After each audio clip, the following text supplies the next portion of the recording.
नमस्कार आप सभी को। आप देख रहे हैं ताराचंद क्लासेस। आज की वीडियो में हम देखेंगे सांस्कृतिक नारीवाद, कल्चरल फेमिनिज्म। ठीक है, यहाँ इसको ना यहाँ से मत पढ़ना, इसको स्टार्ट करने से पहले यहाँ से शुरू करो, यहाँ से। ठीक है, इसको पढ़ना है। ठीक है, फिर ऊपर से पढ़ेंगे, फिर ये पूरा ख़त्म हो जाएगा। चलो, सांस्कृतिक नारीवाद यानी कि देखो सीधे सी बात है कि कल्चर पे डिपेंड है और कल्चर पूरी दुनिया में अलग अलग है, लेकिन नारी तो सेम है, तो कि उसके ऊपर वार्तालाप होती है। ठीक है, सांस्कृतिक नारीवाद क्या मानते हैं? ये मानते हैं जो प्रजनन क्षमता में जैविक अंतर के आधार पर पुरुषों और महिलाओं के बीच आवश्यक अंतर पर जोर देता है। ठीक है, और ये जो अंतर है पुरुष और महिलाओं में, ये जैविक है, प्राकृतिक है, और इसको समझना दोनों के लिए बहुत ज़रूरी है। ठीक है, दोनों जेंडर्स के लिए इस डिफरेंट को समझना, वो भी सकारात्मक रूप से, बहुत ही ज़्यादा क्या है, इम्पोर्टेंस है।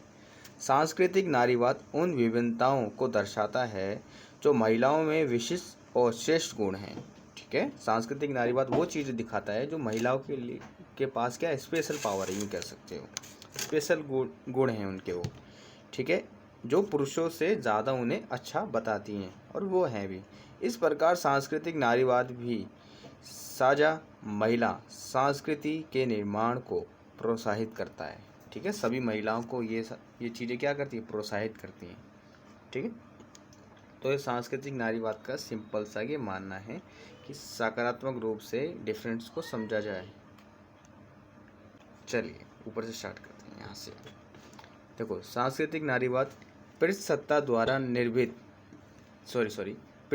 द्वारा निर्मित की गई संस्कृति जीवन विज्ञान या आप बोल सकते जीव विज्ञान पर हावी हो जाती है। यानी कि जो पुरुषों ने जो संस्कृति बनाई है वो महिलाओं के ऊपर हावी होती है, क्योंकि जैविक रूप में महिलाओं का स्वभाव प्रकृति जैसा है, जबकि सांस्कृतिक रूप में पृष्ठसत्तात्मक का प्रभाव है। यानी कि जो नेचर है वो महिलाओं के अकॉर्डिंग होना चाहिए, लेकिन इसमें पृष्ठसत्तात्मक संस्कृति प्रभावित करती है।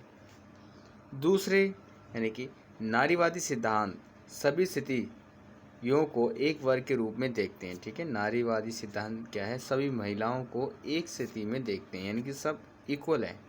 इस प्रकार इन समस्याओं को समझने के लिए हमें सांस्कृतिक सापेक्षवाद, ठीक है, और ये सापेक्षवाद जो होता है, देखो ये सिद्धांत यानी कि ये जो बात करता है ज्ञान, सत्य और नैतिकता, संस्कृति, समाज और ऐतिहासिक संदर्भ को, इन सब चीज़ों को क्या मिला जुला रूप होता है सापेक्षवाद, जिसे हम रिलेटिज्म बोलते हैं। मैं लिख देता हूँ आपको।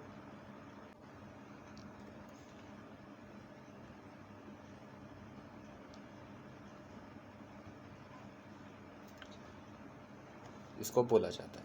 ठीक है, के सहारे अलग अलग वर्ग की महिलाओं की समस्याओं का विश्लेषण करके उनको दूर करने का क्या करते हैं, प्रयास करते हैं। ठीक है, जैसे कि यूएसए की महिलाओं की समस्या क्लब जाने की होती है।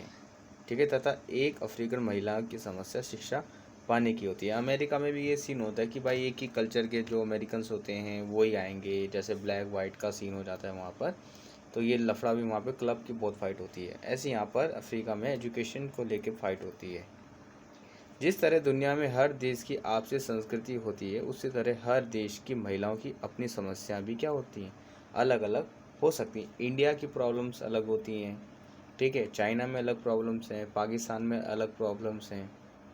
ओके, यहाँ पे हमारे देश में महिलाओं की प्रॉब्लम्स को राजनीतिक मुद्दा बना लिया जाता है, जो कि बहुत गलत बात है। यानी कि हर देश की अलग अलग प्रॉब्लम हो सकती है। ठीक है, ओके, ये वाला है हमारे यहाँ पे नारीवाद खत्म हो जाएगा। अंत है, सांस्कृतिक नारीवाद एक सांस्कृतिक आंदोलन है जिसका उद्देश्य पारंपरिक संस्कृति के बल्कि एक ऐसी संस्कृति विकसित करना है जहाँ पुरुषों की संस्कृति श्रेष्ठता, और श्रेष्ठता का मतलब होता है जो ज़्यादा इम्पोर्टेंस है, जिसकी पुरुषों की संस्कृति ज़्यादा श्रेष्ठ है यानी कि बड़ी है, और स्त्रियों की संस्कृति हीनता को बदला जा सके, यानी कि महिलाओं की जो संस्कृति नीचे है ना, इसको बदला जा सके। यानी पुरुष की संस्कृति थोड़ा नीचे गिरो, महिलाओं की संस्कृति ऊपर बढ़ाओ।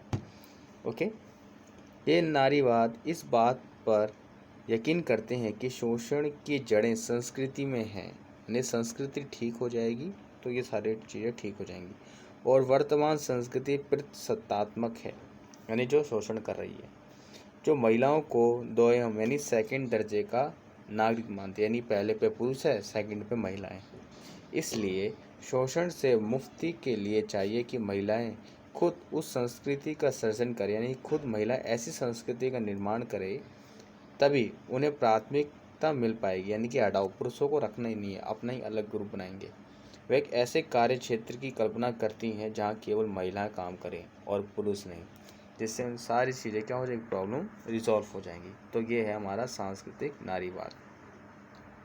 ओके, चाहे देखो हम जितना भी हमें कि नारीवाद हम पढ़े हैं, कोई बहुत सारे डिफरेंट्स हमें बताए जा रहे हैं, प्रतिसत्तात्मक हर जगह से उन्हीं को पकड़ा जा रहा है। चाहे कुछ भी हो, बात होती है सोच की। जब तक सोसाइटी में मेंटेलिटी नहीं बदलेगी तब तक कुछ नहीं हो सकता, ऐसा मेरा मानना है।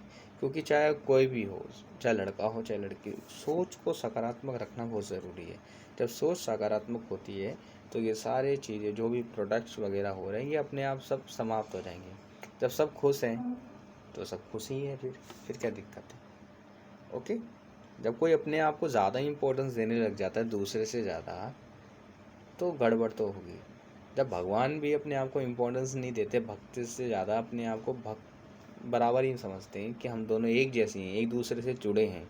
इसलिए चाहे पुरुष हो चाहे महिला, जब वो सोचेंगे कि हम दोनों एक दूसरे से ही जुड़े हुए हैं, अगर एक को नुकसान होगा तो दूसरे को भी नुकसान होगा। जैसे भगवान शिव होते हैं और भगवान श्री कृष्ण होते हैं, वो एक दूसरे को हानि नहीं, क्योंकि वो दोनों एक ही हैं ऑलमोस्ट। ठीक है, तो हमें एक दूसरे की रिस्पेक्ट करना बहुत ज़रूरी है। तो हमारे जितने भी कल्चर हैं उन सब की इज्जत भी रहेगी और हम सब मिल के रह सकते हैं।